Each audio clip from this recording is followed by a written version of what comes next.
Welcome to Cinephile Entertainment. I'm the Cinephile critic, and today I'll be reviewing this movie. Ruby, just take the damn socks and put him out of his misery.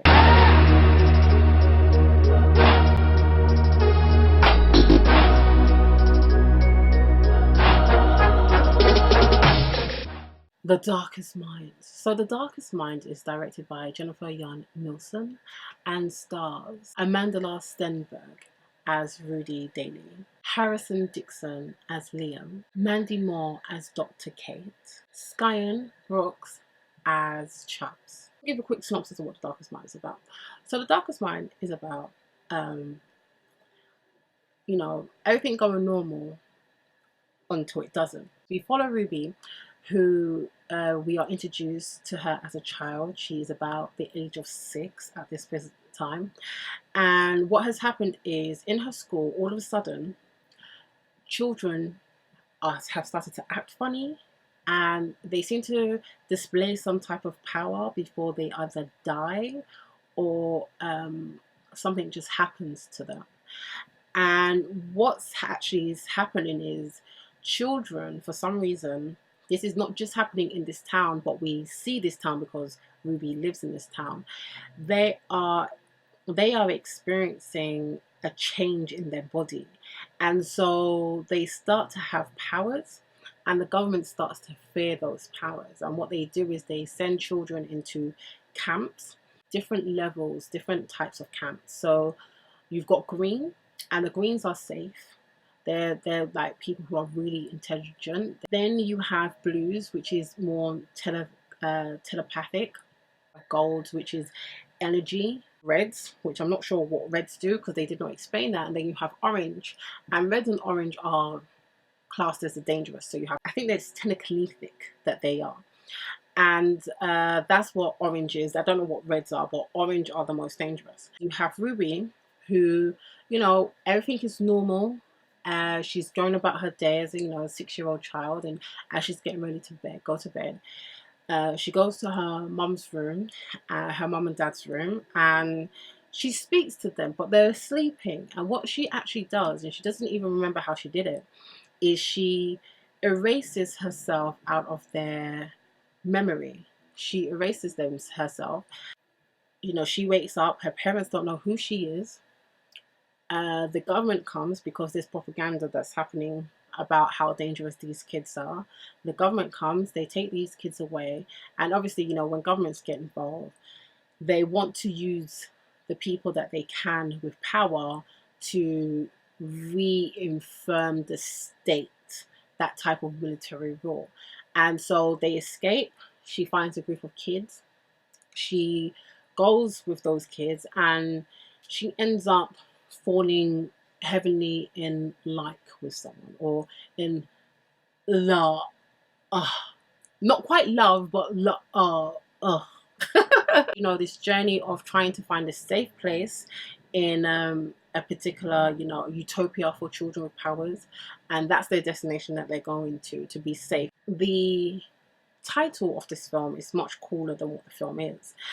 The issue that this film is going to have is Netflix, Amazon Prime, Sky, cable, those types of things. It's going to have issues. The Darkest Mind does. It's nothing different from what I have seen in, The Gifted. Even when Heroes first came out, Heroes Series 1 and 2, Amazon Prime and Netflix, there are other versions of them. Parts of this film that I like and parts that I don't like.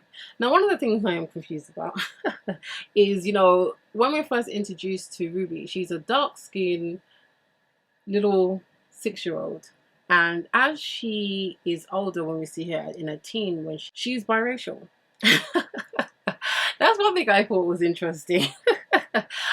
I've never done. I would love to know if there's anybody that has gone to when they were young they were white, and when they got into their teens they turned out to be Asian, because that would be that's kind of like how a big dramatic change that is, from seeing the young girl to the older girl.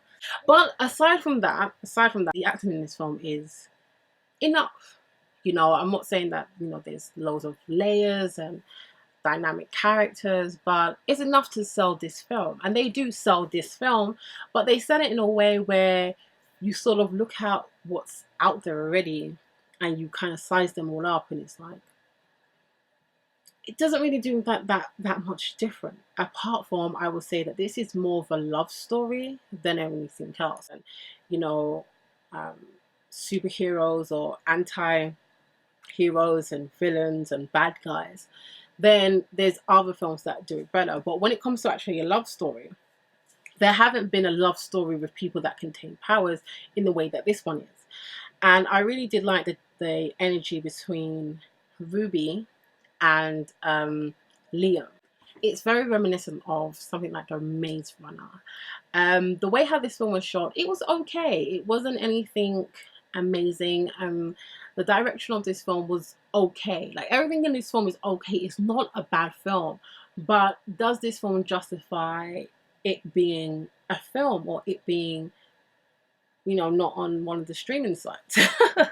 And that's kind of what I feel, because, you know, being in today's world where you have obviously plays, theatre, cinema, and now you've got, you know, the small screen, which has become much more of an interesting aspect of storytelling.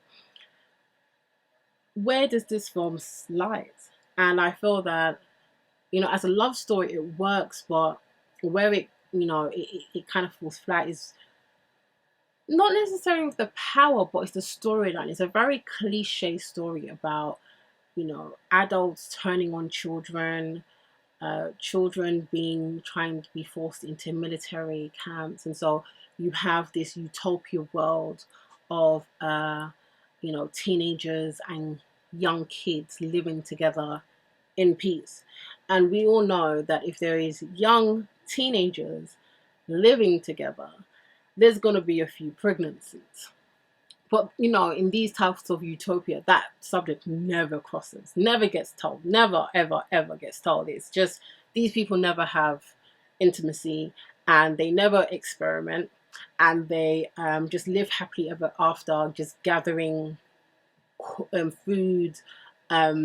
You know, each of them are placed in different factions to help the wider community.